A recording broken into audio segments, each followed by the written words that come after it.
Olá pessoal, estamos de volta com mais um episódio de Mais História Podcast, número 10, né? Já chegamos aí ao 10º, parece que foi ontem, e estou muito feliz de estar recebendo aqui hoje uma amiga querida, né? Uma professora doutora, pós-doutorada, professora de literatura, de história, e como é aqui a programação do nosso canal, vamos sempre buscar trazer pessoas que vão colaborar com o trabalho que a gente tem feito de resgate e preservação da memória, da história e da identidade aqui no Noroeste Fluminense, especificamente em Itaperuna. E queremos agradecer vocês que assistiram aí os outros episódios. Quero agradecer os outros convidados que aceitaram estar aqui conosco, pacientemente, colaborando, trazendo suas áreas de conhecimento para o debate. E a população também tem assistido, dado feedback. Então, quero reforçar que vocês nos sigam. Você que está recebendo aí esse link ou esse vídeo, nos siga no canal, @maishistoriapodcast. E também temos a nossa rede social, o Instagram, @maishistoriapod. E sigam também a Agência Caia, que é a idealizadora do projeto, e a realização é da Zayn Studios. Pode seguir lá a rede social, tem mais outros hosts fazendo aí um trabalho muito incrível com outros podcasts aqui da Agência Caia e também das Zayn Studios.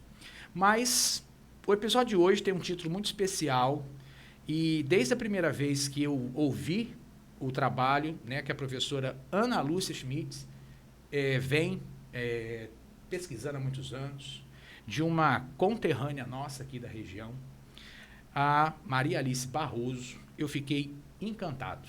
E acredito que vocês vão até o final desse podcast e vão pedir 2, 3, porque tem assunto para isso. Então eu quero parabenizar a Ana por ter trazido esse tema à baila na academia e também dizer que é uma alegria te receber. Nós do podcast, trazendo pessoas da região, você nascida em Pirapitinga, Minas Gerais, como quase todos nós somos, mais mineiros do que fluminenses, e moradora de Miracema, cidade que eu falo aqui no podcast, já disse mais de uma vez, que tem um zelo muito grande com a sua identidade, com a sua memória, que poucas cidades aqui no Noroeste têm. Então, um abraço aos miracemenses, que com certeza vão nos prestigiar com a sua vinda aqui, e uma cidade que também nos encanta, assim como Maria Alice Barroso. Quero passar para você a palavra e as apresentações para todo mundo conhecer Ana Lúcia Schmitz. Obrigada, Anísio, meu grande amigo. Obrigada pelo convite para esse programa maravilhoso e nos dando a oportunidade de dialogarmos sobre Maria Alice Barroso. Eu sou a professora Ana Lúcia, sou formada em Letras, também em História. Meu mestrado é em Teoria da Literatura, o doutorado em Ciência da Literatura e, conforme ele falou, o pós-doutorado em Cognição e Linguagem. E exatamente durante o meu processo, o meu projeto de pós-doutorado, é que eu me aventurei pelos caminhos barrosianos, que eu me aprofundei na minha conterrânea, digamos assim, de coração, porque, como você disse, eu sou de Pirapitinga, mas com 1 ano e meio eu fui para Miracema, que é a cidade do meu avô, a cidade do coração do meu pai. Então, Miracema me acolheu e eu acolho Miracema num lugar muito especial. Então, escolheram uma escritora que também não é de Miracema. Gente, então já fica aí. Então, Maria Alice Barroso nasceu no Rio de Janeiro. Mas ela sempre colocou em todas as suas biografias que ela nasceu em Miracema. E ela fazia questão, e deixou isso por escrito, que nunca colocasse outro lugar que não Miracema. Pois Ana, a gente vem falando muito de pertencimento, de pertença aqui no canal, porque é algo que esse projeto aqui também pretende e tem feito esse resgate, para que as pessoas conheçam a riqueza que a gente tem na região.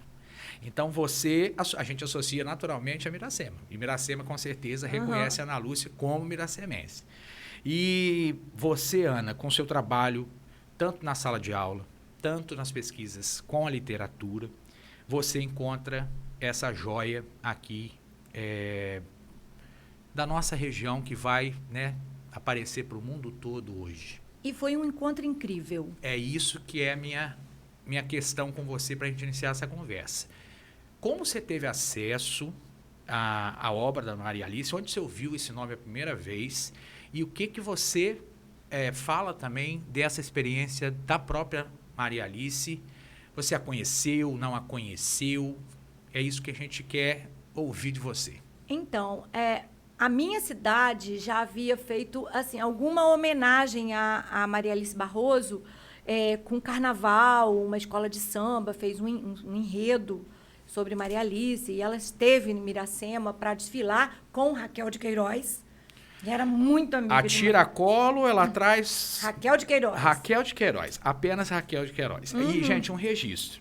A Ana também é presidente da Academia Miracemense de Letras. Sim. Né? Então, um nosso abraço também aos membros da academia, que com certeza colaboram muito para o registro, né? Com certeza.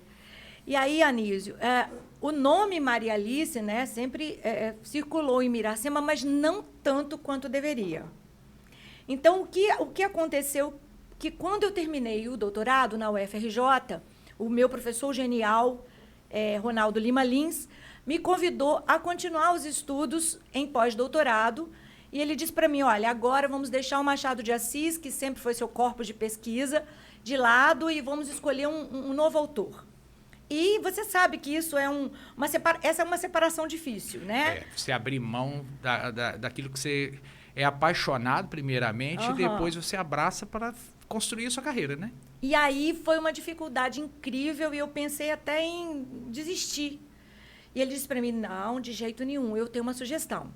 A sua cidade, a sua terra, produziu uma das maiores escritoras da contemporaneidade, uma grande contribuidora do regionalismo literário, ganhadora dos maiores prêmios literários do Brasil, e eu fui ficando preocupada, né? Porque... Você falou, quem é essa... Quem é? E ele está confundindo a minha cidade, né?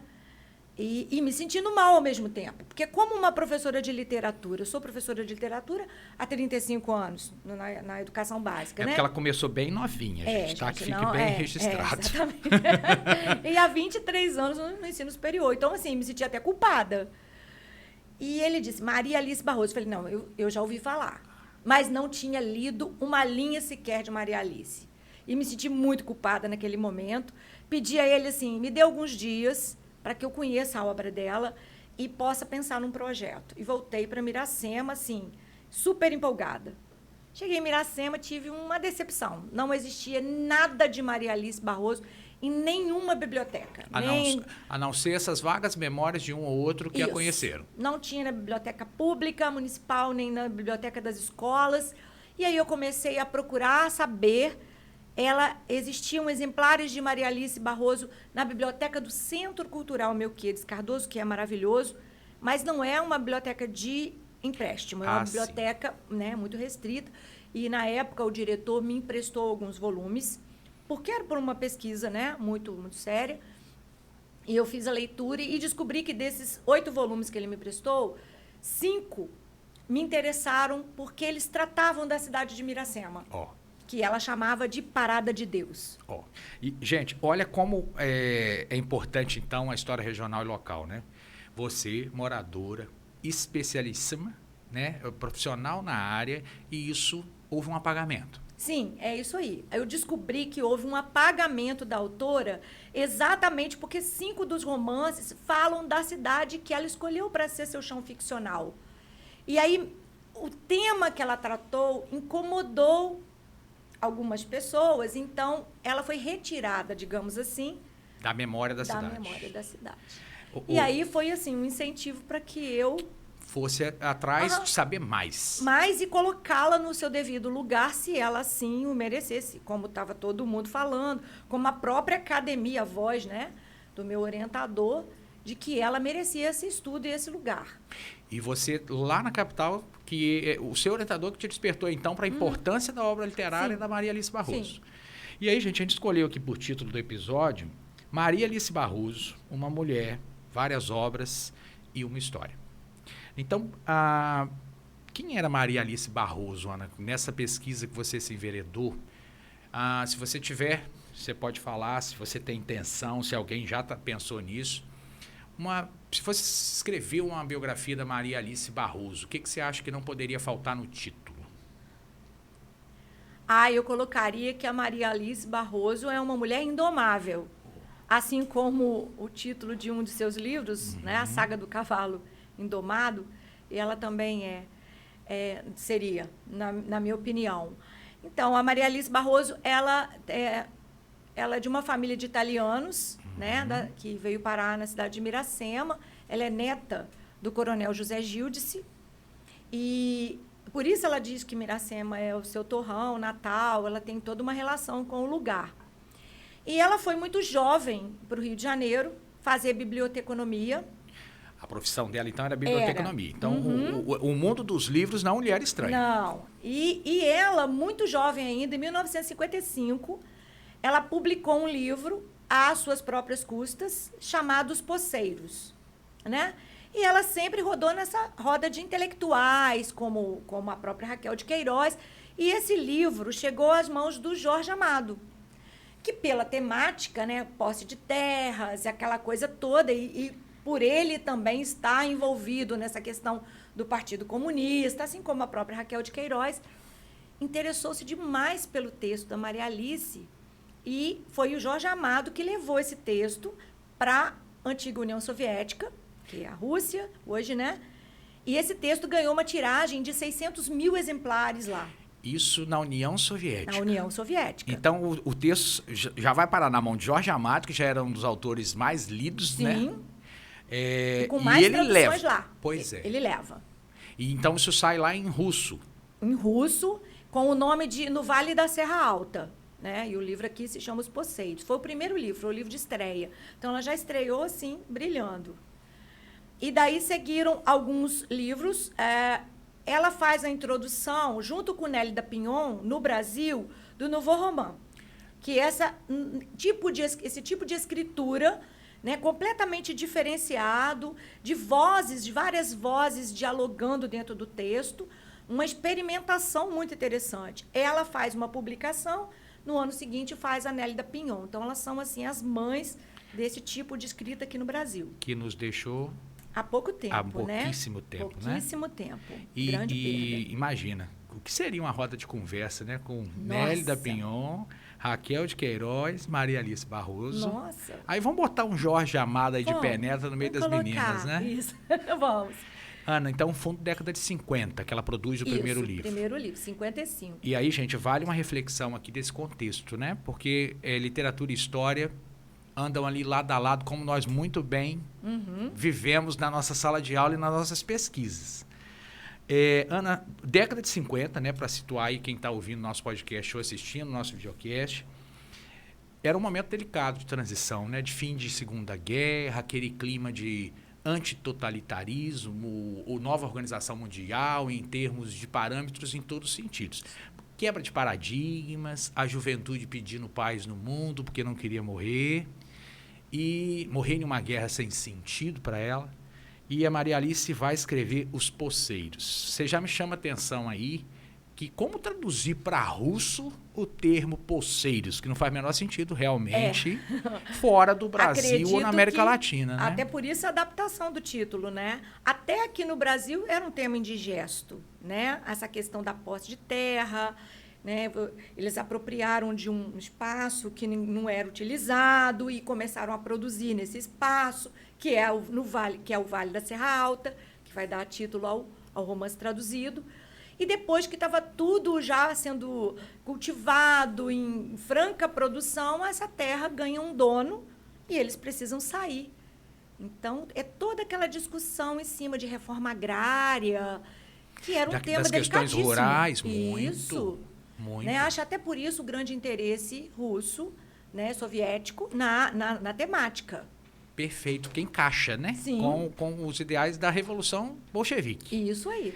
Ana, é incrível como encaixa Maria Alice, é atemporal, já na minha cabeça, porque olha o que a gente está discutindo no Brasil agora. Basta olhar a tragédia Yanomami. Nossa. Os poceiros estão lá, dentro de terras indígenas, as quais é garantido pela Constituição Federal, mas que não são respeitadas. E aí, agora, vão correr atrás, vamos ver quem é o culpado, quem são os culpados. A literatura e história realmente não tem tempo que prenda, né? Que date essa obra. E a literatura não perde nada, né? Ela está sempre atenta. Como diz ela está sempre à frente ou atrás, mas junto. Sempre atenta a tudo que está acontecendo. Não deixa perder nada. Uhum. E Ana, nessas pesquisas que você, né, tanto empreendeu e empreende, Parada de Deus, que metáfora você acha que a autora ou você conseguiu achar aí uma explicação dentro ou fora da voz dela para essa questão? Tem a questão também religiosa envolvida? É algo messiânico? O que você atribui talvez a esse título? Penso que é algo messiânico, até porque quando ela cria, né, esse espaço ficcional, que é a Parada de Deus, em tudo semelhante a Miracema, que assim ela coloca nos seus prefácios, mas que depois eu tive a oportunidade de confirmar com ela, e é Miracema mesmo? Então você a conheceu. Claro, sim, a conheci. E Ana, ela nos deixou quando? Em 2012. Então ela teve uma vida bem longeva. Sim, ela é de 1926, 6 de novembro de 1926, e faleceu 12 de outubro de 2012. Você lembra desse dia, Ana? Quando Lembro. você a conheceu? Sim, meu primeiro contato com ela ainda morava no Rio de Janeiro, né? E foi quando eu comecei a pesquisa na UFRJ. E aí, assim que eu comecei a pesquisa, uns 8 meses depois, o meu orientador completou 70 anos, então saiu, né? Compulsoriamente, Isso, né? compulsoriamente. E ele ficou aguardando a sua volta como professor emérito, o que demorou um pouco. E eu estava naquele afã da pesquisa, que eu já estava completamente apaixonado por ela. E aí o ENF abriu vagas para professores de pós-doutorado, e eu fiz uma adaptação do meu projeto para uma questão mais regionalista, porque interessava ao ENF essa questão mais regional, e trouxe a pesquisa para terminar em Campos. Certo. Eu terminei em Campos. E Parada de Deus, conforme você me perguntou, né, esse universo que ela criou, em tudo semelhante a Miracema, ela justifica que o primeiro a chegar e fundar Parada de Deus foi o Chico das Lavras. E esse Chico das Lavras veio procurando ouro. E foi o próprio Cristo Rei que apontou aquele lugar para ele. Por isso, uma parada que Deus apontou vá que lá a prosperidade. Isso. E, Ana, eu estou empreendendo aí uma pesquisa agora, em parceria com o Arquivo Municipal de Campos e com alguns colegas na região aqui do Vale do Carangola, do Vale do Moriaé, em parceria com a Universidade de Nantes, na França, que estão, através do professor Vidal, que está aqui pesquisando a chegada de franceses aqui na região nessa época. E uma das pesquisas mostram que esta região aqui, por conta dessa pesquisa, eu fui ler um caminho que havia de Ouro Preto. Foi construído, fora do caminho oficial para a capital, um caminho que iria encurtar o ouro das minas, chegar no litoral de Campos e passava pela nossa região. Isso em 1854. Então, olha como a Maria Alice vai na veia. Na veia. E esse povo que chegou aqui na nossa região, na zona da Mata Mineira, vieram todas buscar novas lavras de ouro. Olha como que ela... Chico das Lavras. Uma grande... E semelhantemente à história da própria Miracema, né, que foi fundada por uma mulher.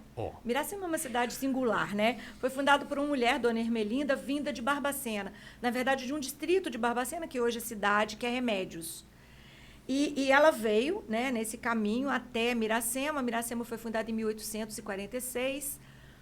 E ela, semelhantemente ao personagem criado por Maria Alice, ela manda construir uma igreja, né, uma capela, para que seu filho, que estava no seminário, pudesse ser o pároco. E na história de Maria Alice, o Chico das Lavras tinha filhas, e um filho apenas, que é o José Inácio. E o José Inácio, a exigência dele era que as filhas fossem para o convento e o filho tornasse padre para ser o padre de Parada de Deus. É bem semelhante, ela se inspira.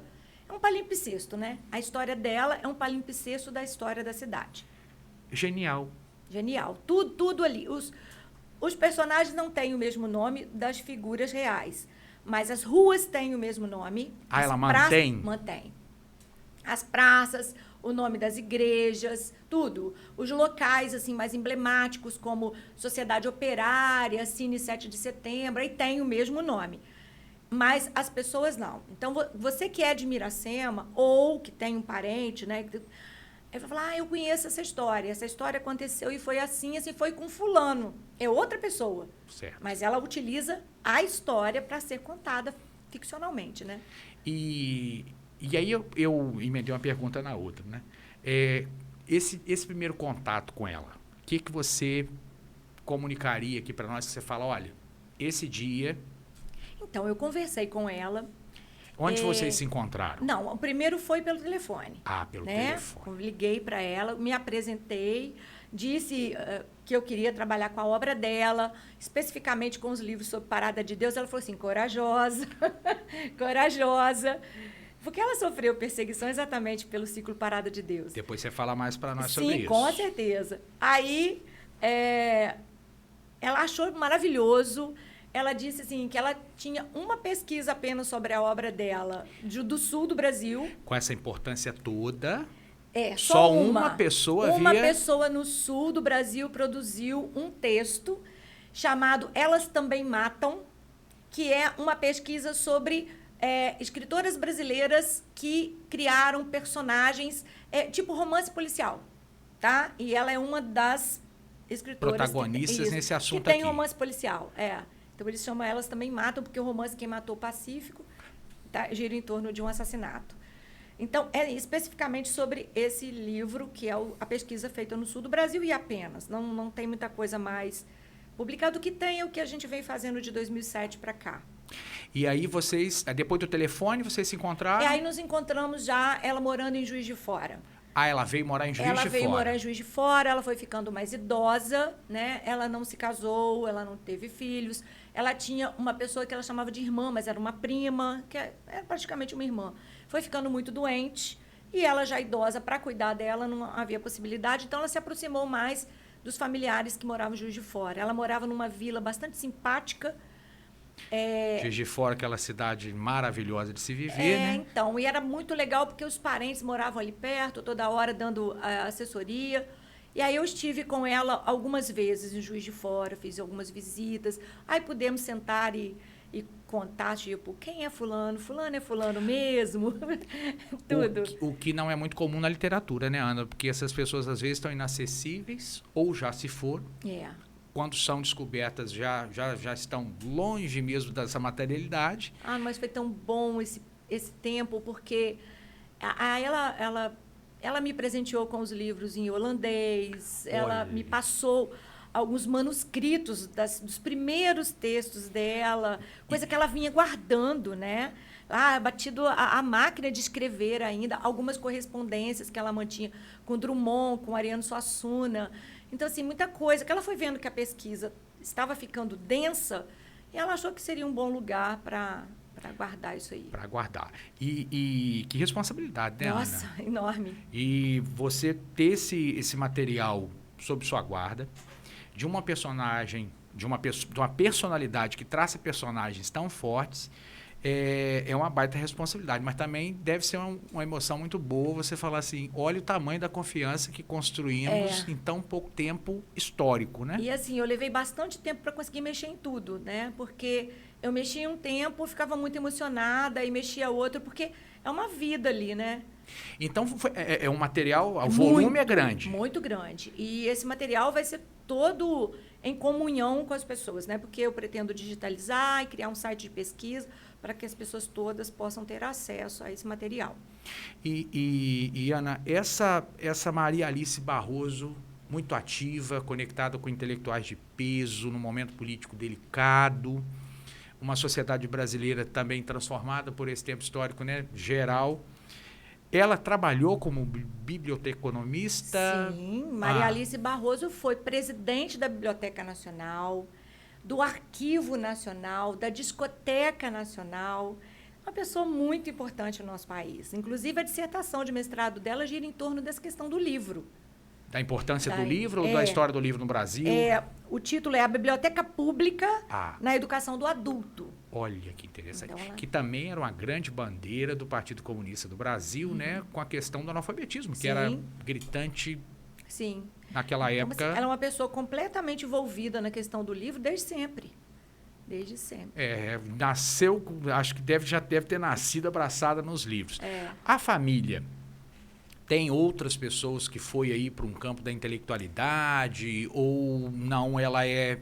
Não, o avô dela, o José Gildes, é muito famoso na história de Miracema como um grande empreendedor da educação. Olha. Sabe?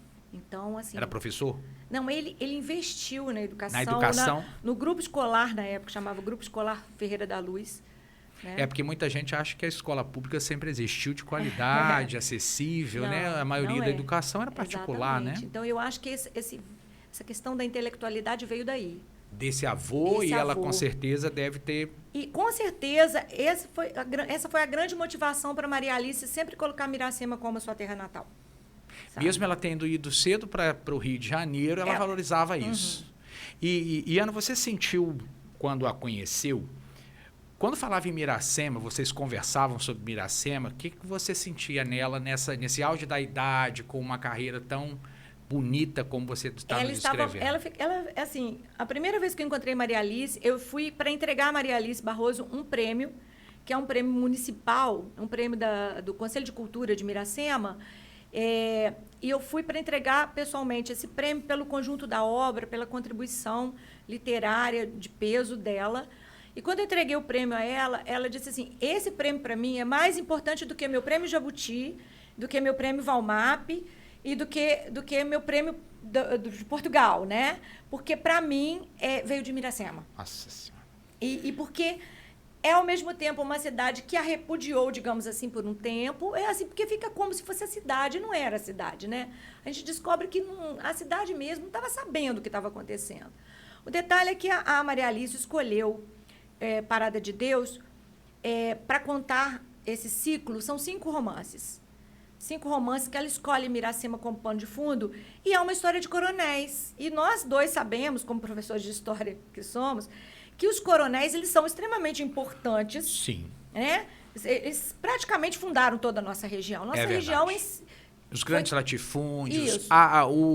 o pedido de Sesmaria nada mais era do que tomar posse das terras dos nativos. A força e o poder de um coronel, né? Tem um lado positivo, né, da constituição das cidades, mas tem um lado negativo também da violência. Que a gente não pode apagar. Não tem como.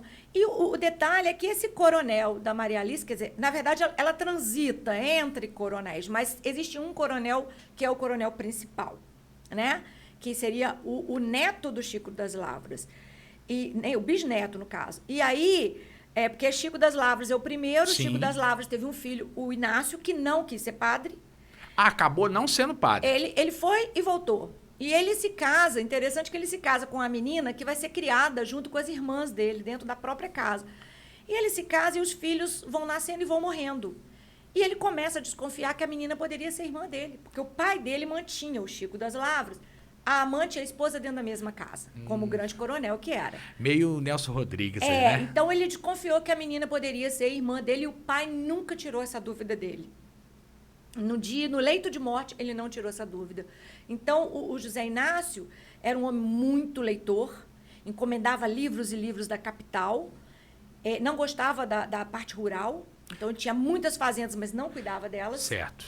Teve muitos filhos com todas as mulheres da sua propriedade, porque é tudo dele, né? Uhum. E nunca cuidou da terra e sempre bebendo muito, porque ele carregava esse peso. E dentre esses filhos bastardos existia um Heleno de Moura, que era o que gostava de cuidar da terra. Certo. Ele sabia que o coronel era pai dele, mas chamava de padrinho. O que é completamente normal no Brasil como um todo, né? Isso. E na nossa região não diferente. E ele nunca adentrava a casa, sempre até a porta da cozinha.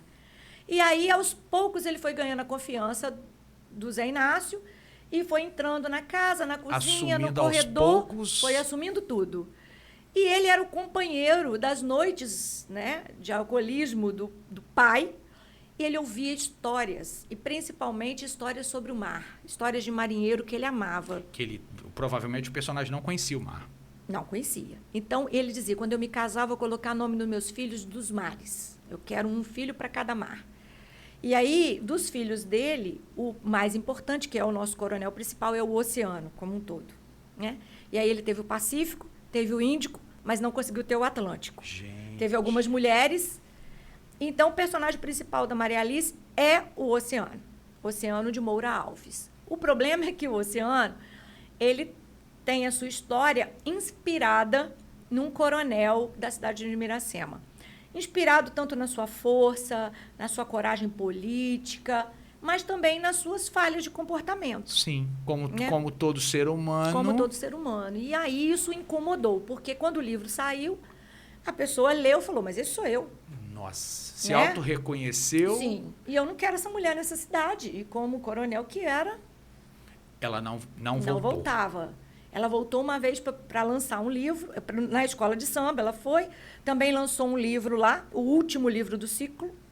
Mas, se eu não me engano, quando ela lançou esse livro, esse coronel já tinha falecido. Ela respeitou essa... E ela voltou numa situação muito interessante, porque ela publicou O Nome para Matar em 67. E, em 1968, o Instituto de Miracema, Instituto de Educação, que se chamava... Tradicionalíssimo. É uma escola muito importante, era um ginásio, né, de professores, escola de professores. Para a sua formatura de normalistas, sim, convida a Maria Alice Barroso para ser paraninfa. Isso deve ter parado em 68. 68. E todo mundo falou assim, ela vem, ela não vem. Ela vai morrer se ela vier. Ela não vem. Ela foi. Em 68, ela veio cheio de gente. Mas imagino. Mas, assim, no dia seguinte, o jornal publicou uma coluna, que eu tenho essa coluna. Quem é a autora de Um Nome para Matar? Isso, o jornal local? Local.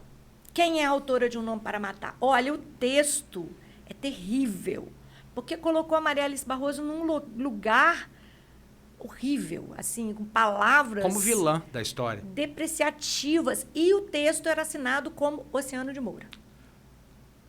A provocação da provocação.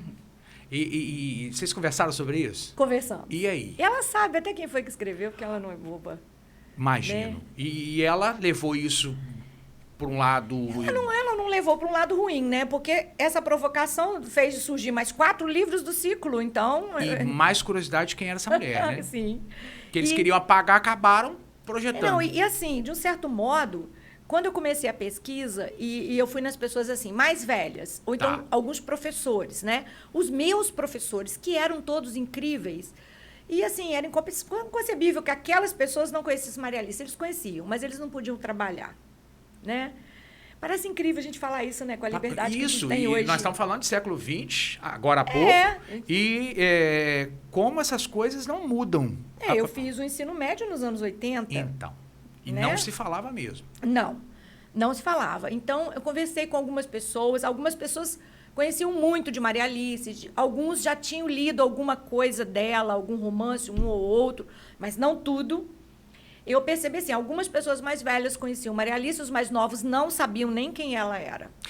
E os que conheciam não tinham lido a obra dela. Imagino, é isso que eu ia te falar. Nem os livros devem ter chegado a Miracema, ou quem trouxe tinha que esconder as 7 chaves. Acredito. Tanto que você teve dificuldade, só encontrou em um lugar que era uma biblioteca restrita, né?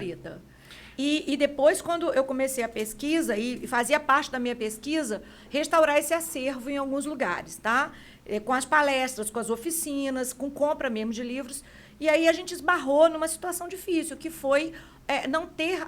já está esgotada a edição. Então, a gente não consegue comprar nas livrarias. E, por conseguinte, você não consegue comprar pelo Estado, pelos projetos de leitura. Então, tinha que ser mesmo de doação, alguém que quisesse comprar para doar para o projeto. Então, a escola que eu trabalhava, que agora já sou aposentada, que é o Deodato Linhares, tem na sua biblioteca... Os volumes. Os volumes, que a gente foi comprando e foi colocando lá. E o Instituto de Educação de Miracema, também tem. Que tem uma biblioteca chamada Maria Alice Barroso, trabalha muito com ela, também tem toda a coleção. Então, e isso, Ana, como o nosso trabalho também é importante a gente conscientizar quem está ouvindo, né, de difundir isso que está acabando de ouvir aqui. Porque... É Miracema, mas poderia ser Itaperuna, poderia ser Varriçai, poderia ser Campos. É muito a nossa cara, como pode ser qualquer interior de qualquer estado brasileiro. Né? E cada regionalista, cada autor aí foi puxando para a sua região. Você falou em Ariano Suassuna, a conexão é direta praticamente. Claro. Na genialidade dos dois. E quando você fala de romance regionalista, né? você para pensar assim, o Jorge Amado está muito distante da gente, ele vai pegar a região da Bahia. Isso. O Graciliano Ramos também está muito distante, mas quando eles constroem os seus coronéis, eles se inspiram nos coronéis que eles conheceram durante o seu tempo de vivência naquele lugar. Pois é. Um coronel de Ilhéus, de Tabuna, de Gabriela Cravo e Canela. Obviamente que Jorge Amado confrontou essas pessoas, né? Ou conviveu. Então, é claro, a gente não encontra essa identidade porque a gente está distante. Sim. Né? Aí eu estou próxima de Miracema, então a gente consegue identificar ali aqueles personagens. Então, assim, o coronel se sentiu mal porque disse que ele fez determinadas coisas, mas isso era da época, era a política da época, né?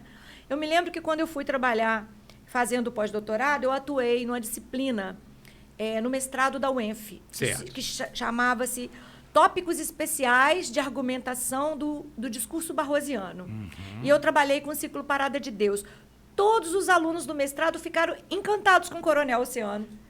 Quer dizer, ele mesmo não ficou, mas entendo, todo mundo adorou. Todo mundo entendeu que era um Odorico Paraguaçu, a moda, que popularizou aí com a novela, no romance local, com aquela personagem, todo mundo sabia quem era. Todo mundo sabia. Ele não gostou, não. Não, porque esse coronel, ele vai cometer um crime passional. Certo. Sabe?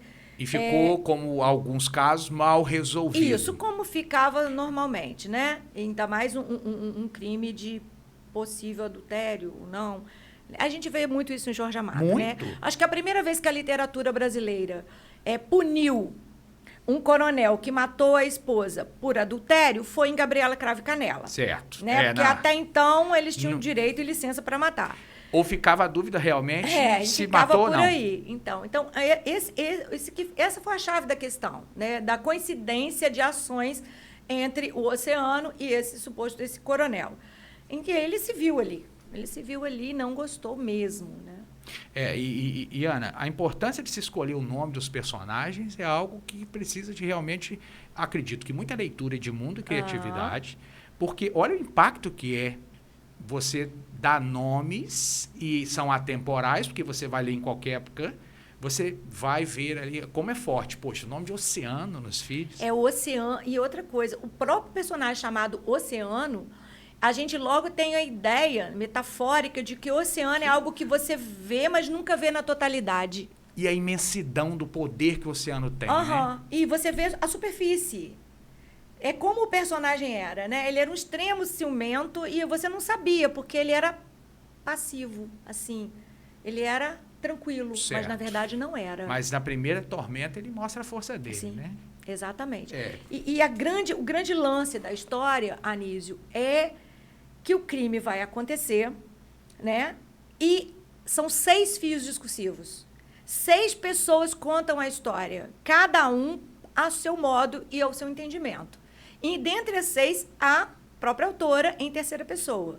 Então, cada um tem uma opinião. Ele matou, ele estava certo porque ela fez isso aqui errado. Certo. Não, ele matou, ele não devia ter matado, ela não fez nada. Então, cada um tinha a sua opinião. E ela brinca com esses fios discursivos, o que deve ter dado um trabalho imenso para ela, porque você, enquanto leitor, não sabe quem está falando, ela não te avisa. E aí, quando você vai no discurso, o discurso está um discurso mais coloquial. Tá. Voz Missê devia ter cuidado, se o oceano traz a trovoada dentro de si, é a babá, Carmosina. Por causa da linguagem, depois de um tempo, você descobre que é Carmosina. Quem é quem? Quando a linguagem está mais erudita, mais rebuscada, é o padre. E você vai devagar, você vai descobrindo quem que está narrando naquele momento. E no final tudo se amarra com uma... Tudo se amarra, mas não se conclui, Perfeito. né? Porque se você tem 6 fios, você tem 3 pessoas de cada lado, você continua tendo dúvidas. Eu digo assim, se em Dom Casmurro, certo, você também tem uma história de ciúme. Uhum. E você fica em dúvida, porque quem conta a se história... traiu ou não? É o próprio interessado, que é o Bentinho. Em O Nome para Matar, você continua com dúvida, porque você tem narradores demais. 6. Isso é genial, Ana, porque é inaugural no Brasil Sim. esse tipo de escrita, né? Sim. E ela nessas conversas que vocês tiveram, e aí eu reforço como isso é rico, de olhar no olho de um autor e falar, você quis dizer isso, ou você fez isso, aquilo, Ela revela, por exemplo, quem que ela lia, o que tinha na biblioteca dela para inspiração, ou ela sentou, arregaçou as mangas e falou: eu vou dar asa à minha criatividade, deu Ela no que sempre dê. disse que suas grandes inspirações é Gabriel Garcia Marques e Faulkner. Ela coloca isso muito claro em quase tudo que ela escreve. E o Faulkner é realmente, os dois, né? São socos no estômago, porque Exatamente. não estão preocupados em fazer uma literatura para fora, fazer uma literatura para dentro que acaba virando referência, né? E, Ana, como a literatura e a cultura tem esse poder transformador para quem está lendo, para quem está escrevendo.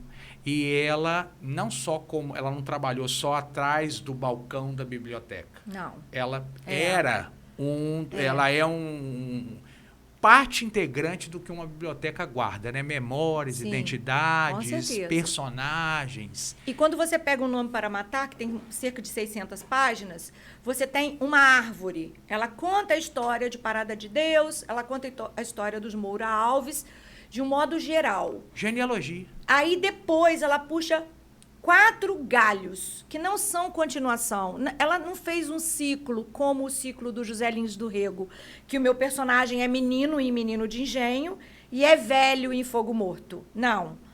Ela conta mais 4 possibilidades de leitura, de ampliar a leitura principal, que é a árvore. Que parte de um tronco único, que é a Parada de Deus. E o tronco único, que é a Parada de Deus e a família Moura Alves. Perfeito. E aí ela acha a necessidade de contar um pouco mais sobre um irmão do oceano, que é o Pacífico, que ela mata no segundo livro, que é o Quem Matou o Pacífico, que virou um filme do cinema nacional com o Jofre Soares, com Jesse Valadão, que eram artistas importantíssimos na década de 70, né?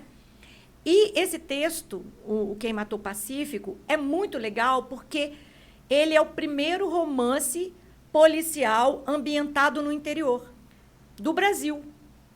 Todos os romances policiais escritos até então, e ela tem um anterior a esse, são ambientados na cidade, na capital. Esse é o único. E o detetive, a lá Sherlock Holmes, é o delegado Perneta, o Tonico Arzão, que tem todas as características de um Sherlock Holmes. Perfeito. Ele é dedutivo. Vai atrás de cada pista. Vai juntando as pistas para chegar no assassino. É muito interessante. Guardar as proporções, não que uma tem mais valor do que a outra, mas uma referência que veio, acho quase ao mesmo tempo, né? A Agatha Christie, né? Sim. E os leitores de Agatha Christie no Brasil não são poucos. Não. Mas olha como a gente tem mania de olhar para fora e não olhar para dentro. E para mim, o personagem que eu mais amo de Maria Alice Barroso, não sei se você ia me perguntar isso, é o Tonico Arzão. Com certeza. É o Tonico Arzão, ele é genial, ele é incrível. E é lá um Sherlock Holmes, um Sherlock Holmes da brasileira. roça. Da roça, matuto. Né? Mas muito interessante.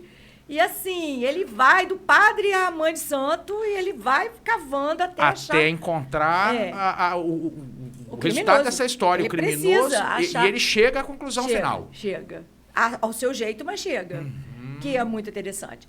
E aí depois ela vai fazer um terceiro livro, também do ciclo Parada de Deus, que é O Globo da Morte, que ela vai contar a história também de um crime. Também tem crime, ela gosta muito de morte. Tô vendo. Vai ter um crime. Só que é interessante, ela não se passa em Parada de Deus. A história se passa num distrito de Parada de Deus, que é Divino das Flores. Que é Venda das Flores, né? Que é um regionalismo do regionalismo. Isso é mais sofisticado ainda. E o circo, que ia ser montado, um circo parla greco, um circo italiano, vai ser impedido de ser montado em Parada de Deus e vai ser montado no distrito. E vai morrer o motociclista do Globo da Morte. Então, tem todo um trabalho no entorno da descoberta desse assassino. Aí, no quarto livro, que é o que ela ganha o Jabuti, que é a saga do Cavalo Indomado, ela volta cronologicamente no tempo e conta a história da fundação de Parada de Deus. Olha bem. Ela já havia tocado no assunto, ela já havia falado de Chico das Lavras, mas agora ela achou que era necessário contar com detalhes. Gente, alguém tem que mandar esses textos para Netflix, né? E porque os roteiros estão prontos. Ela conta com detalhes toda a história e ela vai chegar no oceano, que ela quer chegar nele. E, por último, ela encerra com A Morte do Presidente ou A Amiga de Mamãe, que é o último livro do ciclo, onde ela vai escolher uma data para matar o seu personagem principal, que é o Oceano, e ela escolhe o dia da morte de Getúlio Vargas. Só. Só.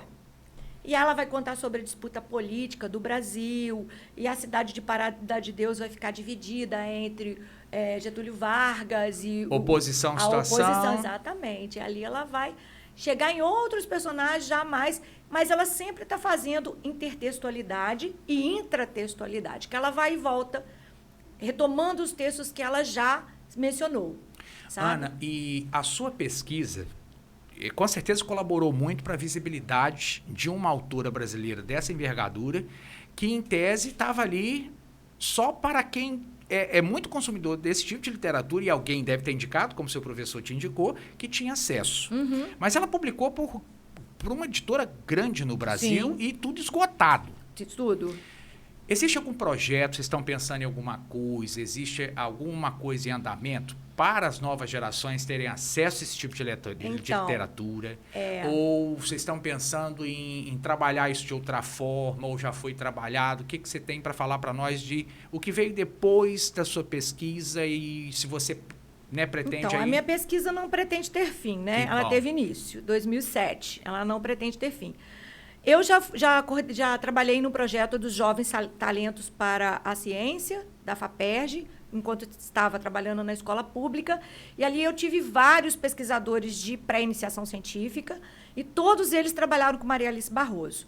Hoje são profissionais, alguns são professores e estão desdobrando as suas pesquisas. Trabalhei no curso de letras da Fundação São José. Ali eu tive um grupo de pesquisa da escrita barrosiana, e dali nasceu esse livrinho, né, com as Vamos lá. 4 pesquisadoras de Maria Alice. Ó, gente, está aqui a organizadora é a professora Ana Lúcia Lima da Costa Schmidt. Os coautores são a Adriene Ferreira de Mello, a Larissa Barbosa Finamor, a Luísa Guimarães Lanes e a Taione Aparecida da Silva Soares. Maria Alice Barroso, um nome para lembrar a identidade regional de uma autora nacional. Então, está aqui, a editora é a Autografia. E aqui, para cá. Aqui vocês têm aí... Cumpre lembrar que o título foi sugestão do Anísio. Né? Agora eu lembrei. Lembrou? Lembrei. A gente discutindo sobre o título. Agora eu lembrei. Eu perguntei o que você acha, e você foi empolgando e falando. O título foi sugestão do Anísio. Agora eu lembrei. E Ana, olha só, pesquisa local com pessoas locais. Sim, aí tem uma menina de Pirapitinga, uma de Itaperuna, uma de Miracema e uma de Natividade.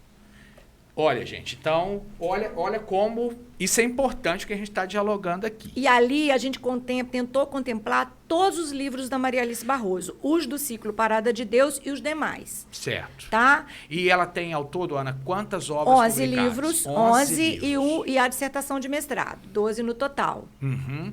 E Ana, hoje esse encontra, né, facilmente. Encontra nas livrarias online. Uhum. Mas a obra da Maria Alice, então, a gente só encontra em sebo. Isso. Só. Não tem realmente reedição. Então, esse livro aí, ele tem o prefácio da Nélida Pinhon, tá? Que era muito amiga da Maria Alice. Isso acabou se tornando uma grande amiga. Me convidou para participar daquele congresso em Salamanca para falar de Maria Alice Barroso lá.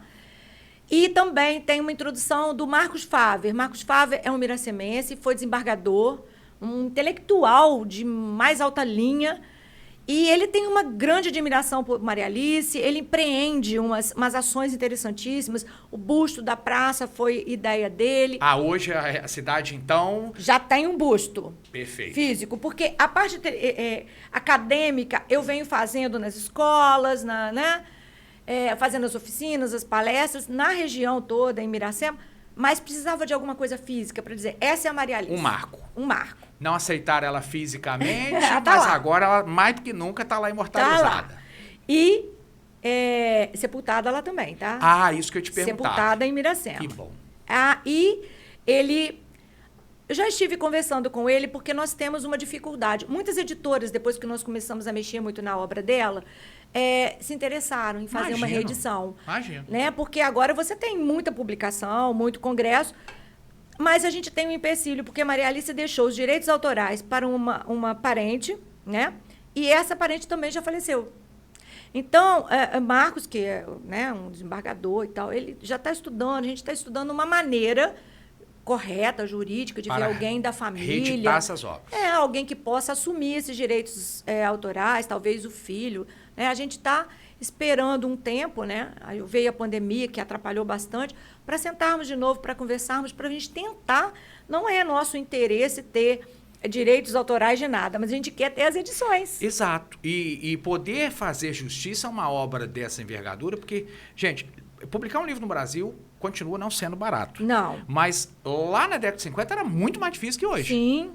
E a cidade, eu não posso dizer não. Miracema, como você falou aí, é uma cidade que tem muito cuidado com a sua cultura. No final do ano passado, né, nós tivemos assim, reativamos a academia, que ficou parada por causa da pandemia, e aconteceu aquela exposição, aquela feira literária que percorreu o interior do estado. E a feira escolheu Maria Alice Barroso para ser a sua homenageada, o seu tema. Então, eu fiz a palestra, fiquei ali falando de Maria Alice. Eu vejo que a cidade ela está corrigindo, sabe, aquela falha. Ela vem corrigindo a administração, a Secretaria de Educação e as escolas em si. Elas estão sempre assim. Se você fala, eu queria fazer uma oficina aqui sobre... Estão sempre abertas. Estão. Eles têm muito interesse nisso, isso é muito legal. Muito, Ana. E isso dá sinais de que esse coronelismo, mesmo que ele não tenha terminado ou se reconfigurado na região, as pessoas estão falando mais alto do que esse poder que por muito tempo abafava a voz dela na região. Uhum. Mas uma mulher conhecida no mundo todo. Então, é muito rico o que você faz e vem fazendo por ela. Acredito que ela, né, tanto como você foi tocada pela obra dela e tocada por ela pessoalmente, ela também te toca, isso é evidente. E a contribuição disso para nós que não conhecíamos. Eu, por exemplo, quando a gente conversou a primeira vez que você falou da envergadura da obra e do pioneirismo de uma mulher fazendo ficção, trabalhando com crime, não era papel de mulher. Não, né? Não era. Então, o estigma em cima de uma pessoa dessa, só ela para conseguir realmente suportar o que é esse desterramento, porque... Claro. Mas ela puxa para ela. E você falar que ela está hoje enterrada na parada de Deus é muito metafórico. Está em parada de Deus. E Ana, ela era uma mulher religiosa ou espiritualizada? Era religiosa. Nos últimos tempos eu pude perceber bastante isso. Era muito religiosa. Você vê como a influência... Engraçado que quando você lê a obra, você vê menções à religião, mas às vezes menções até críticas. E pessoalmente não. Pessoalmente eu percebia muita religiosidade nela. O Rui Castro fala muito isso em relação ao Garrincha, né? Que ele biografou... O Garrincha não, o Nelson Rodrigues. Porque as pessoas associam a obra do Nelson à pessoa. A perversão. Que e, não né, era nada daquilo. Então, você vê como, assim, a liberdade ficcional, não necessariamente a pessoa tem que ter vivido aquilo. Sim. Ipsilíteres, né? E eu percebi, assim, a Maria Alice era uma mulher muito forte, certamente, depois de, né?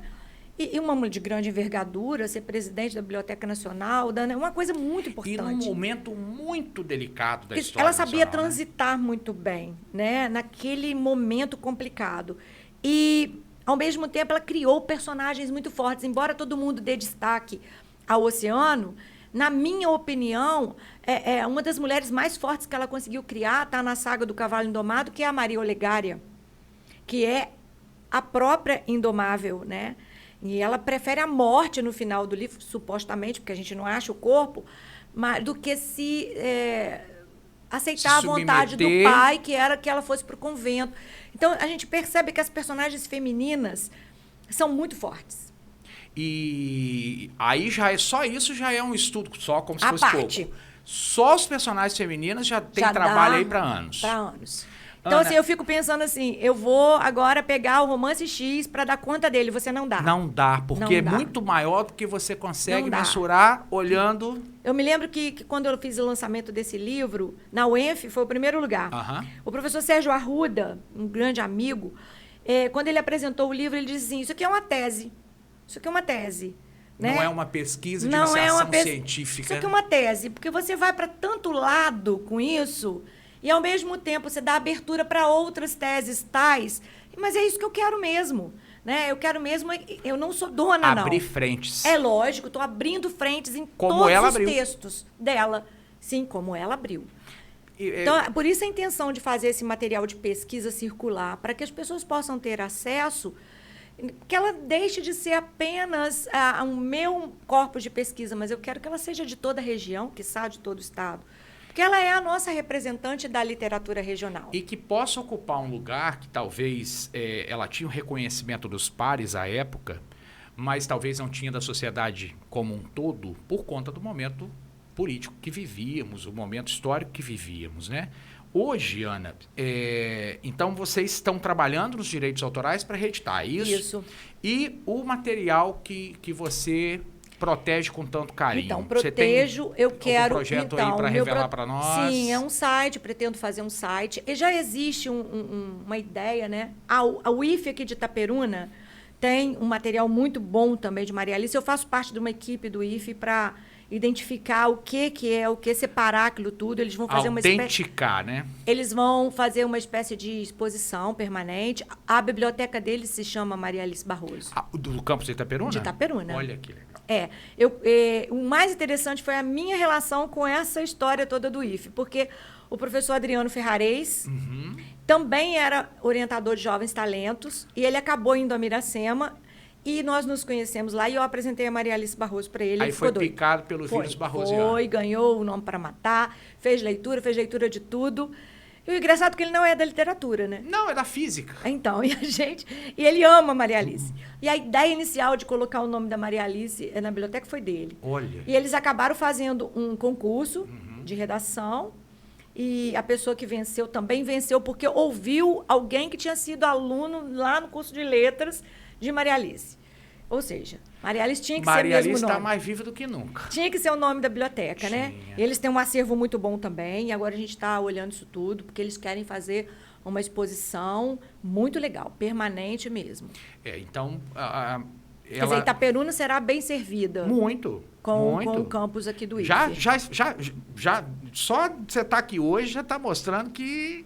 E depois que eu fizer toda a digitalização desse material que está comigo, a correspondência, as fotografias, todo, eu vou destinar à Academia Brasileira de Letras. A posse desse material. Desse material. Eu já tinha sido uma ideia conversada com a Nélida Pinhon. Eu tenho certeza que a academia vai se interessar por causa do cuidado que eles terão com esse material. Porque a gente sabe que isso vai se dissolvendo, vai estar muito bem acondicionado, mas não é na minha casa que tem que ficar, né? Então, depois que isso ficar divulgado nos sites de pesquisa... Você transfere a posse desses bens para lá. Se todo mundo tivesse esse pensamento, né, Ana? Eu falo que não falta fonte da nossa história. Não. O problema é as pessoas tomarem posse como aquilo fosse, como um poceiro. Como se fosse propriedade particular. Não pode. Porque, gente... Tem gente que faz isso com fotografia. Faz tudo. Fotografia, documento, e engaveta aquilo. Não disponibiliza para pesquisa. Não. E aí a gente fica desesperado atrás de falar, não, peraí, gente, se tem essa história oral, deve ter alguma documentação que nós possamos conflitar. Mas está numa gaveta, essa pessoa ou essas pessoas vão morrer, outras não vão dar valor nenhum naquilo e vai pro lixo. Vão jogar fora. Aquilo ali vai ser comido pela traça. Pois é. Essa semana, eu achei muito lindo ela ter feito isso. A família dela que doou aqui também para o IFE de Itaperuna, que achou que era um lugar conveniente. Eu também acho. Porque... É um lugar de construção de conhecimento. Exato. E que pesquisa. Muitas pessoas vão multiplicar o que elas já vinham multiplicando. E eles ali têm um curso superior de sistema de informação, se não me engano, o nome é esse. E eles podem criar um próprio site, como trabalho de conclusão de curso, e colocar esse material para a pesquisa do país inteiro. Não só, mas da cidade. Né? Olha só que maravilha. É rico. Né? Então, assim, é o lugar que deve ficar, né? Então, acho que a gente tinha que inventar mais um livro aí com Maria Alice Barroso. Maria Alice, uma mulher para ler. Eu fiz uma referência a Maria Alice Barroso, porque é um nome para lembrar, porque ela escreveu um nome para matar. Eu lembro quando meu filho era bem mais novo, e eu tinha empilhado todo o ciclo Parada de Deus, assim, eu estava fazendo uma palestra, e ele falou comigo assim, mas você já reparou como é que ela adora botar o nome morte no título? O Eduardo percebeu. Eduardo percebeu. Um nome para matar, quem matou o Pacífico, Globo da Morte. a morte do presidente. Eu falei, é mesmo. Nem você tinha parado para pensar. Não tinha parado para pensar quanto a morte está presente ali, né? E certamente a morte marca a vida dela em algum sentido, né? Na vida particular, talvez. Talvez. E eu tenho uma passagem muito interessante. No dia do lançamento desse livro em Miracema, que foi muito legal, eu tenho uma amiga chamada Luciana Moura. É Moura, mas não é Moura Alves. Mas não é Moura Alves, não. E a mãe dela é uma pessoa muito legal, uma pessoa muito ativa, trabalhou muitos anos no Correio em Miracema. Eu era adolescente, eu estava na casa da Luciana, brincando, quando a mãe dela fez a gente parar a brincadeira. E eu me lembro que ela abriu um livro, que eu não li o título do livro. Certo. Ela abriu um livro e falou assim, senta aqui vocês duas, que eu vou contar um pedacinho do que eu estou lendo aqui para vocês. Ela narrou aquele pedaço que ela estava lendo, fechou o livro e disse assim, isso aconteceu mesmo. Eu conheço essa mulher disso aí. O pedaço era de Um Nome para Matar. Porque quando eu li O Nome para Matar, eu falei, gente, eu lembro pedaço disso que a dona Duca contou. Que foi a parte que Maria Corina já tinha casado com o Oceano, e ela tinha um bebezinho, o primeiro filho, e ela estava no quarto amamentando a criança, quando o filho da cozinheira abre a porta para avisar que o almoço estava servido. Era uma criança de 11 anos. E Maria Corina estava amamentando a criança e ele viu a parte de cima do seio dela. Que era um escândalo, né? E o Oceano foi para cima do menino e ele bateu tanto na criança e a criança depois desapareceu. Supostamente foi parar no fundo da Lagoa Preta, que era o lugar destinado aos corpos. E ela fechou o livro e disse assim, eu conheço isso aconteceu, foi o filho da fulana com nome e sobrenome. Então você vê como as pessoas, né? E ali eu não sabia que ela estava falando da Maria Alice e tampouco do Nome para Matar. Quando eu li O Nome para Matar, eu falei, gente, é aquele livro. Esse livro. No dia do lançamento do livro, ela estava lá e eu fiz esse comentário. Falei assim, a primeira pessoa que me apresentou o texto da Maria Alice foi a dona Duca, que ela leu o fragmento, que eu nunca mais me esqueci, porque eu fiquei estarrecida, né? Claro. Com a ação. E olha a cena chocante. Você, como adolescente, mulher, e ela ficou... ouvindo essa cena, que provavelmente é muito bem narrada no livro. Muito, em detalhes. E vocês levaram aquele choque, ela falou, e eu sei que é verdade. É verdade. Assim como ela falou desse fragmento específico, outros também são verdade. Porque você sabe que o autor, né, ele dialoga com o contexto onde ele está, ele vai absorvendo as histórias, os causos e as leituras que ele faz aquele amálgama e faz o seu próprio texto. Ô, Ana, e ela foi muito jovem para o Rio, como você falou no muito início jovem, da nossa conversa. Muito jovem. Como que ela se abastecia ou dava continuidade a essas inspirações estando lá no Rio? E, ao mesmo tempo, parecia que ela estava em Miracema. Eu acho que as histórias devem ter marcado a vida dela de tal modo... Que ela levou isso para a vida toda como reflexão. Levou com ela. E também acredito que ela também possa ter encontrado muitas pessoas de Miracema que iam estudar, né? Era muito costume, né? Ana, e você disse que ela foi, né, presidente de instituições de muito peso, muita representatividade. Uhum. Mulher, solteira. Isso. Tem uma interpretação nisso, né? E num momento de transição política tão intenso. Ela mostrou quais ela se queixava ou ela demonstrou a você onde ela se agarrou, o que ela fez para atravessar esse momento tão difícil? Apenas acredito que na leitura. Na leitura e na escrita, que é onde a gente desabafa, né? Porque haja força, né? Porque tem que ter.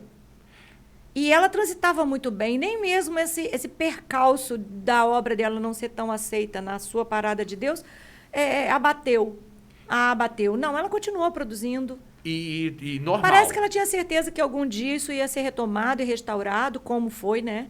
Que eu acredito que de tanto falar disso, acho que eu tenho uma coluna no jornal, Liberdade de Expressão, que falo de Maria Alice Barroso. É um jornal local, um jornal cultural da cidade de Miracema. Tem online? Sim, online e físico. Qual que é o endereço? Liberdade de Expressão. www.liberdadeexpressão.com.br. Sim. Liberdade de Expressão. Eu tenho uma coluna, eu já estou no Queimato Pacífico. E todo mês a gente... Você faz falo sobre Maria Alice. É sempre Maria Alice Barroso. E com os meus alunos estou sempre falando. E como eu disse para você, a cidade propõe essas oficinas. Ela é muito acessível e entende essa importância. Difícil foi começar. E agora vai muito bem. Instituto de Educação está sempre fazendo também, o próprio Deodato Linhares. Eu arrisco a dizer, Ana, que, olha, como a gente já está chegando ao final, quem está ouvindo esse podcast, chegou até aqui, já deve estar ali no site de busca atrás. Da Maria Alice Barroso. Porque depois da nossa primeira conversa, eu cheguei em casa, eu comprei tudo, estava disponível, porque eu falei, não, peraí. E aí eu comecei pelo Quem Matou o Pacífico. Que é incrível, né? Muito. E aí, depois você me mostrou Porque o filme. você fica empolgado para tentar descobrir aquele assassino e você vê praticamente um Conan Doyle ali escrevendo um Sherlock Holmes. Isso, envolvendo, né? Porque você não consegue largar o que está ali na história e falar assim, não, peraí, depois eu volto. Não tem como. Não tem jeito, porque você ela tem amarra que terminar. E é igual série, você vicia e fica esperando a próxima temporada, mas o livro está ali, então você vai. E eu achei muito interessante porque quando eu fui eu fui fazer uma relação entre filme e livro e romance no Congresso de Salamanca, que era em homenagem a Nélida Pinhon. Nossa. Então, eu falei, não, eles vão querer todos os assuntos sobre Nélida Pinhon. Nélida Pinhon falou, não, eu quero que você vai falar de Maria Alice Barroso. E que está conectado com ela, porque eu eram quero amigas, que você né? fale dela. Então, inicialmente, eu pensei em falar sobre o Nouveau Roman que as duas trouxeram para o Brasil. Mas eu falei, não, eu quero falar de Quem Matou o Pacífico, essa relação, porque tinha um subtítulo lá que encaixava a questão do cinema, que a gente também ia, lembra? A gente ainda vai. Vamos. Eles ainda vão retomar o presencial e a gente vai. Porque existe um que chama Literatura, História e Cinema, que a gente ainda tem muita coisa em comum para a gente fazer. Mas o interesse da plateia em conhecer mais da Maria Alice Barroso. E Ana, a historiografia tem mudado tanto, né? A maneira como o historiador olha para as fontes, que o cinema tem se aproximado muito e cada vez mais. Olha o sucesso que os filmes históricos têm feito, as séries, está tudo aí em alta, virou realmente blockbuster mesmo. Mas muita coisa com qualidade, muita coisa duvidosa. Mas olha a qualidade que ela já deixou pronto para qualquer pessoa adaptar isso para teatro, para série. Já então foi fica para a o dica cinema, aí. tudo pode ir para teatro. Em Miracema tem um grupo, né? Tem uma escola de arte. Ela é uma cidade muito artística, né? Eles querem fazer. Adaptar a obra dela. Pretendemos fazer alguma coisa. Fizemos um trabalho muito interessante. Acho que foi meu último trabalho no Estado. Junto com a colega Karen. Ela era professora de português e eu como agente de leitura. Ela tinha 2 turmas e a gente trabalhou com o Estudo em Vermelho, do Conan Doyle, e com Quem Matou o Pacífico, com a outra turma. Olha. E as 2 turmas e nós 2 construímos um texto, não é um filme, né? Vamos dizer assim, um vídeo, um curta-metragem, curta. E foi muito legal porque a gente criou um enredo onde as pessoas iam morrendo e quem matou matou com veneno específico de uma planta brasileira. Perfeito. E o Sherlock Holmes não se sentia confortável e seguro para dar um para descobrir veredito. Quem foi. E ele vai chamar o seu amigo, o detetive Tonico Arzão, lá de Parada de Deus, para ajudá-lo a desvendar. Resolver qual foi a arma do crime. E nós fizemos a filmagem em uma tarde com os alunos dentro da escola pública estadual Deodato Linhares. Ficou maravilhoso. E os alunos encenando? Encenando perfeitamente. Artistas. Está disponível esse trabalho em algum então, lugar? eu vou disponibilizar isso aí. Vou mandar para você. Solta para nós o link, porque quem estiver assistindo, acho que vai ficar curioso em ver. Vou colocar assim, com certeza. E os alunos, com certeza, vão ficar felizes de ver eles na internet e vão embora. Legal. Ana, eu imaginava, né, que a Maria Alice não vai ficar só em um episódio, então vamos ter que voltar aqui outras vezes para conversar sobre ela. Mas a minha última colocação para você, e acho que o leitor deve estar lá do outro lado.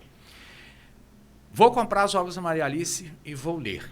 Começo por onde? Sigo a trajetória que ela fez na saga, posso começar por qualquer uma delas, encontrei esse, não encontrei aquele. Que dica que você dá se fosse como preparar um roteiro para ler Maria Alice Barroso? Ou mergulha de cabeça e vai embora? Se você é adulto, né? Porque a literatura dela tem muito disso, né? Ela é uma literatura mais pro adulto. Por causa desses montes de fios discursivos, dessas transições, ela é uma literatura mais confusa para o jovem. Talvez o mais jovenzinho, o livro Bola no Pé, que é um livro sobre futebol, é um livro infanto-juvenil. É o único que ela tem. Mas eu indicaria a pessoa começar pela Saga do Cavalo Indomado. Na ordem. Ele não é a ordem de publicação, mas é a ordem cronológica da história de Parada de Deus. Fala para nós, para ficar bem fácil para eles. Eu começaria pela Saga do Cavalo Indomado, depois eu iria para Um Nome para Matar. Então, uma Saga do Cavalo Indomado, Um Nome para Matar... Quem Matou o Pacífico. Quem Matou o Pacífico. O Globo da Morte e A Morte do Presidente. E os demais, na ordem que a pessoa desejar. Mas eu deixaria para o final a história de um casamento, eu deixaria, e um simples afeto recíproco, eu deixaria por último, porque são os dois nouveau roman, então exige um leitor mais maduro. E preparado na estilística barrosiana, exatamente. Né? Aí ele vai estar. Porque senão a pessoa fala assim, nossa, mas ela enrola muito para contar uma história. É porque ela quer captar todas as impressões que o espaço pode dar para aquela história. Mas é sofisticação, né? É sofisticação. Aí... Não é à toa que ela recebeu os prêmios que ela recebeu. O Valmap, o Jabuti, né? Ou seja, o que a literatura nacional E uma coisa interessante, Anísio, que eu percebi, que era uma curiosidade minha, eu não tenho esse livro russo. Eu estou atrás de alguém que pode... a tradução lá. Não tenho. Eu quero ter um livro desse, físico. Russo. Você tem pelo menos imagem, alguma coisa? Tenho. Então... Já pedi a várias pessoas, inclusive alguns grupos de pessoas, brasileiros que moram lá, mas talvez alguma dificuldade pela época, né? Talvez. Será que vou ter que ir à Rússia, gente? Não, acredito que não. Não quero ir lá, não. Hoje tem muito longe. Alguns sites que provavelmente já tentei muito, mas não consegui. Mas eu tenho dois volumes, eu tenho livros em alemão e também em holandês. E o holandês foi ela que me deu. E eu tive a oportunidade de ir na Biblioteca Central de Amsterdã e eu achei os livros lá. E os livros têm saída. Toda a saga está em holandês? Não, só Um Nome para Matar e Quem Matou o Pacífico. Perfeito. Com uma encadernação belíssima. E eles têm muita saída. Então, assim, eu fiquei tão feliz de saber que os holandeses leem Maria Alice. Se aqui tentaram apagar, lá vamos dar visibilidade. Ana, e aí para contextualizar o que a gente está conversando, essa semana a gente teve uma notícia impactante no mundo da literatura aqui na América Latina, né, que foi a natureza da morte do Neruda, né? Nossa. Com certeza, ela também tinha contato com essa turma da América Latina. Com certeza.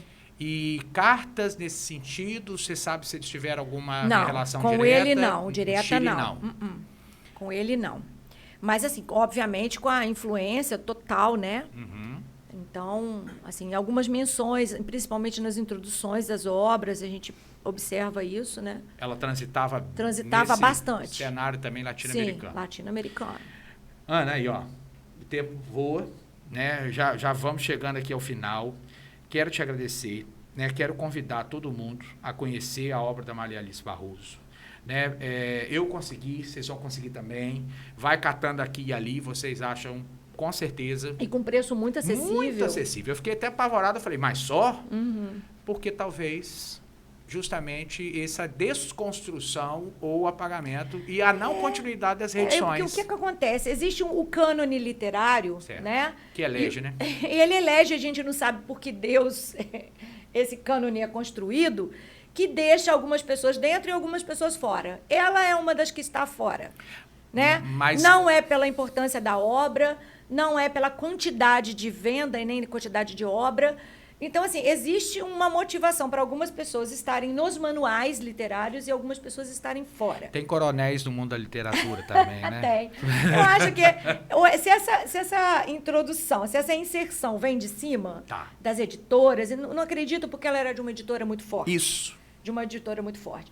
Talvez a academia possa corrigir, né? A quantidade de pesquisa, a quantidade de texto produzido sobre ela, faça com que os manuais, no futuro, acrescentem a Maria Alice Barroso como a representante da literatura regional do Noroeste Fluminense. Porque do Norte Fluminense nós temos o José Cândido de Carvalho, né? Do Coronel e Lobisomem. E do Noroeste Fluminense é a Maria Alice Barroso. Então, temos que fazer justiça, de fato, né, como o Miracema vem fazendo.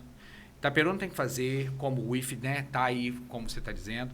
Mas, Ana, eu quero deixar aqui registrado, né, publicamente a importância de sua pesquisa. o quanto é gratificante para nós ver que a história tem esses loopings, a literatura também tem esses momentos, mas que as pessoas não desistem. Você não desistiu porque é uma montanha alta para se escalar, porque é uma envergadura dessa, mas você vai, sobe, desce, convida as pessoas a subirem, mostra que tem dificuldades, mas também tem uma paisagem linda para se ver lá de cima, né? Então, é importantíssimo esse trabalho que você faz, casando literatura, história, memória, identidade, pertencimento e tudo mais. Então, que venham muitas mais ações, conte conosco para divulgação, Obrigada. conte conosco para correr atrás, porque a gente sabe que nada é barato, nada é fácil. Não, é verdade. Porque é um material que merece um cuidado mais do que especial. E o canal está aberto, a hora que você quiser voltar, será um prazer. Obrigada, Anísio, pela oportunidade, pelo convite. Falar de Maria Alice é sempre um grande prazer. E aí fica o convite para todo mundo, né? Ela é incrível, né? Tudo nela é incrível. O fato dela ser uma mulher escritora que transitou por muito tempo, ela, de certo modo, tratar da nossa região, das questões da nossa região, de como é o comportamento masculino, feminino, religioso, né? A construção das cidades. Então, isso é muito importante. Faz parte da nossa história, né? É a questão, como você disse, é o fortalecimento da nossa identidade. É isso aí. Muito bem. Gente, hoje, então, chegamos ao fim de mais um episódio do Mais História Podcast, com a presença da professora doutora Ana Lúcia Schmidt, com Maria Alice Barroso. Curtam aí o canal Mais História Podcast, curtam o @ da Agência Caia, da Zion Studios. Ana, o seu, para quem quiser entrar em contato com você, suas redes sociais, um canal que você queira divulgar, o e-mail. Então, o meu e-mail é dr.analucialima@gmail.com. E as minhas redes sociais, o meu Facebook, o meu Instagram, Ana Lúcia Schmidt. É fácil. Gente, quero deixar um apelo aqui também, né? Quem tiver aí ideias, quem quiser colaborar com a Ana Lúcia no sentido, né, de quando você for fazer o site, for fazer... Sim, com certeza. Tem muita gente boa aí procurando projetos como esse para falar assim, eu quero investir nesse projeto. Exato. Eu acho que isso vai ser importante para a região. Isso é uma quantidade enorme de material de pesquisa para a região. Porque você sabe que tudo isso é muito caro, né? Muito caro. É muito caro. Muito então, para que você possa dividir com o outro, né?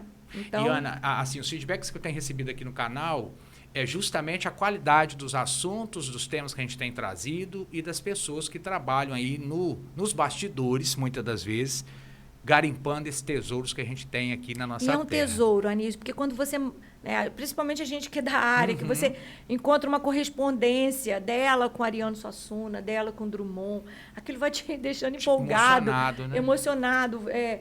Os manuscritos primeiros dos livros, os esboços, ela fez mapa de Parada de Deus num papel de presente, que ela virou ao contrário, que na cabeça dela ela tinha que desenhar os espaços e as ruas para não se perder.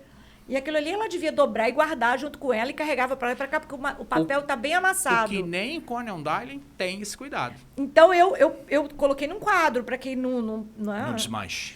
E ela tinha dois. Um tá mais bonito que o outro, um tá mais bem guardado que o outro. E ela ia esticando as ruas e tal, e você vê Miracema completamente ali. Perfeito. É muito legal. Então tem muita coisa ainda para a gente conhecer de Maria Alice e ver a estrutura. Eu pretendo fazer um material de exposição de banners para que a gente possa percorrer a região. Então, né? Você empresário que querem patrocinar um projeto, né, de cultura como esse, é a hora. Né? Você vai estar fazendo uma ajuda muito grande. Ana, muitíssimo obrigado. E nós vamos ficando por aqui com o 10º episódio do Mais História Podcast. E espero vocês no 11º episódio. Até breve, mais história em nossas vidas.